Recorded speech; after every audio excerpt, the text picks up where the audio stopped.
Thanks for joining us. I'm David Molko. We start tonight with a mother now facing manslaughter and drunk driving charges in a crash that killed her 4-year-old son. This was breaking news out of North Portland last night on KGW News at 11. Let's get right to John Adams. John, this now appears to be a tragedy on just so many levels here. Yeah, David, and like you said, we now know this evening that the driver of that vehicle was the mother of the child that died. And we do know now as well that Portland police say the driver was intoxicated at the time of the wreck. Police say 27-year-old Angelina Miner of Portland was driving a black Hyundai Elantra with an adult and 3 children in the car last night. They were involved in a non-injury crash at North Lombard in North Richmond, but police say Miner didn't stop the vehicle there. Just minutes later, police say she drove over a median divider and crashed head-on into another vehicle. Miner's 4-year-old son suffered severe injuries, and though bystanders performed CPR, he later died. Miner, who has multiple previous DUI arrests, is now in jail and is charged with first-degree manslaughter for the death of her child, driving under the influence of alcohol, and reckless driving, amongst other charges. The driver was extremely intoxicated and had been going well above the posted speed limit. So this crash absolutely involves extreme intoxication and speeding.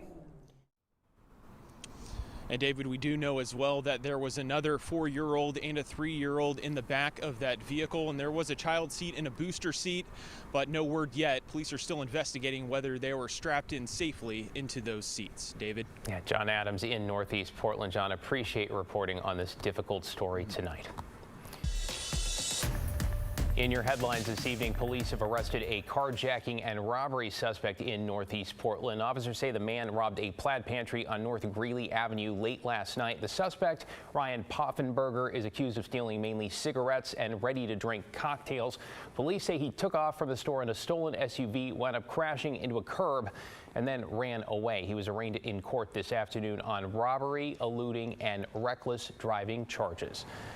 Authorities in Idaho say they have arrested the suspects involved in the coordinated escape of an inmate from a Boise hospital early Wednesday. Skylar Mead and Nicholas Umfenor were found around 2 this afternoon in the Twin Falls area following a brief police chase. Police say early yesterday morning, Umfenor opened fire on officers while Mead, a known white supremacist gang member, was being taken from a Boise hospital back to prison. 3 were hurt. The 2 suspects are also believed to be connected to 2 homicides in northern Idaho, where the car they used to flee the Boise area was found, along with a set of shackles.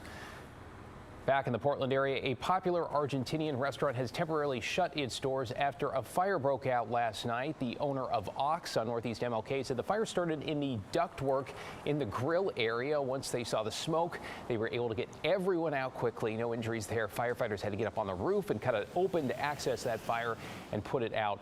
No word on when the restaurant will reopen. Matt? Oh, that is a popular spot for a lot of Portlanders. Hopefully they get it open soon yet again. Hey, you know what? We don't really have a lot of sunshine in the forecast, but it was warm enough today. Even with the cloud cover, we made it into the 60s, 62 in Portland. Meanwhile, up in the Cascades, it is winter yet again. You see the clouds that are cloaking Mount Hood.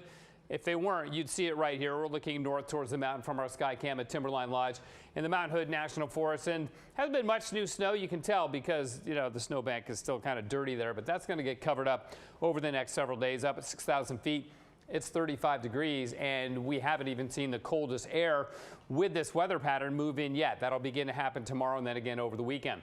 Look at the snowfall totals between now and a week from tomorrow. About 2 feet on Mount Hood, 30 inches from Hoodoo down towards Willamette Pass. Whole bunch on Mount Shasta, that may be 4 feet. So again, the western mountains are going to do quite well with this mid-March weather pattern that'll be rolling on in and really taking shape as we go into the weekend and next week. Right now, there's some rain moving into the coast and some of the valleys too. None of it's very heavy.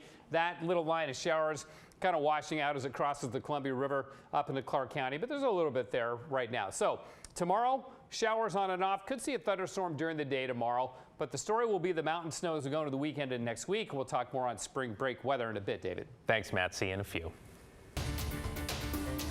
To new details this evening in a wrongful death lawsuit filed against Clackamas County and several law enforcement officers. This is in connection with the death of Derek Clark, who was shot and killed by officers in 2022. Ashley Grams is following the story.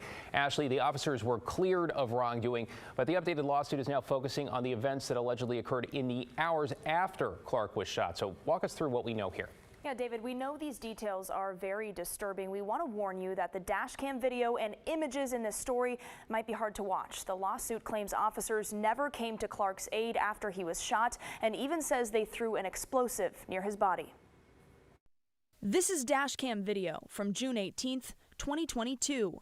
A Clackamas County Sheriff's detective and an Oregon State Police trooper are chasing a maroon Pontiac near Milwaukee.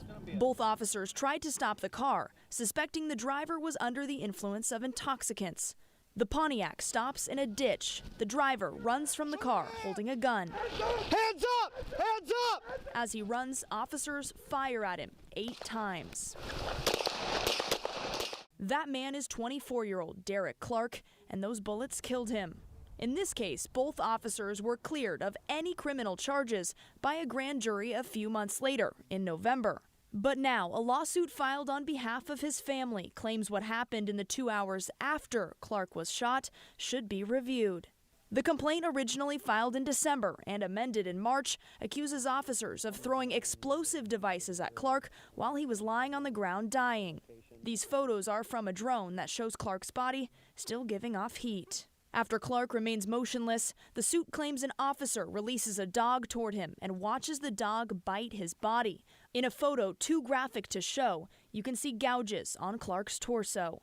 The complaint also claims law enforcement can be heard on body-worn camera laughing and calling Clark a, quote, warm dead deer. In a statement, Clark's aunt says the family was, quote, lied to in almost every aspect of what happened on June 18, 2022.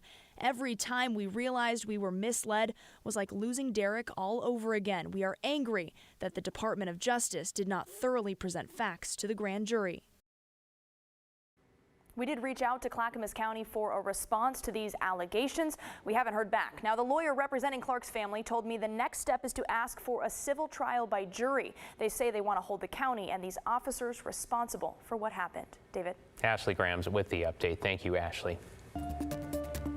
In Vancouver, hundreds of students walked out of class today in response to a district decision to cut hundreds of jobs. Thomas Schultz is here. Thomas, you talked to some of them today. What'd they tell you? Yeah, well, David, these students, hundreds of them, are frustrated by what's been going on in the district with these budget cuts. And they're not only concerned about their futures, but their teachers, too. Wherever you looked Thursday morning in Vancouver, you were met with students. We love teachers. Teachers are awesome. Looking for a brighter future. We're going to be the ones who are changing the world for the future. Focused on the world, but narrowed in on their district. And hoping to help teachers in their classrooms by walking out. We're asking for more funds to help educate our future, to help us better ourselves. Yeah! The walkout formed after the district announced it would slash more than 250 jobs next year as part of $35 million in budget cuts. We want the district to be honest with us about why our teachers are getting cut and why our programs are leaving. This is going to affect the rest of our school lives for everybody here. And students say some English and math teachers already told them they won't return next year. Larger class sizes are in store too. They're the ones that are being the most affected by these budget cuts. I don't know how we expect to accomplish the mission of education without teachers in the classroom. But this march was no shock. Yeah, our students let us know that they're frustrated, right? To some. They care about their teachers, so yeah, respect that. Like Jeff Snell. What's up, man? Hey. The superintendent of Vancouver Public Schools. Yeah, he's the evil guy. Evil? Maybe not so much. Snell, like superintendents across Oregon and Washington, is stuck with tough budget choices. VPS says it's forced to cut 8 to 10% of its budget next year and couldn't do so without cutting staffing. 85% of that budget goes to staffing, And Snell says the decision is due to a growing gap between salaries and state funding. And while students want what's best for teachers, some know the district may not be to blame. We are getting budget cuts from the legislative, but we know we can't go all the way up to Olympia and talk about this to them directly, but we can get our voices heard from our neighbors, from our parents. And this protest could make a difference. I heard this possibly could help, so that's why we came here. And then we saw superintendent, we took a photo with him. And maybe mend some bridges through selfies between students and administrators, as both sides call for a brighter future. If this does like 1% of anything, then it's worth it. Thomas Schultz, KGW News. I like his attitude. The conversation continues there. All right, straight ahead at 6, the inclusive learning bill that's now law in Washington. We're going to take you through what and who it covers. And coming up at 6:30, we're looking ahead to November's election for Portland mayor and digging into how the candidates plan to address homelessness. Tonight, Blair Best sits down with longtime Portlander and business owner Keith Wilson. His plan on how he says the city could end unsheltered homelessness in just a year. That's coming up at 6:30, only on The Story.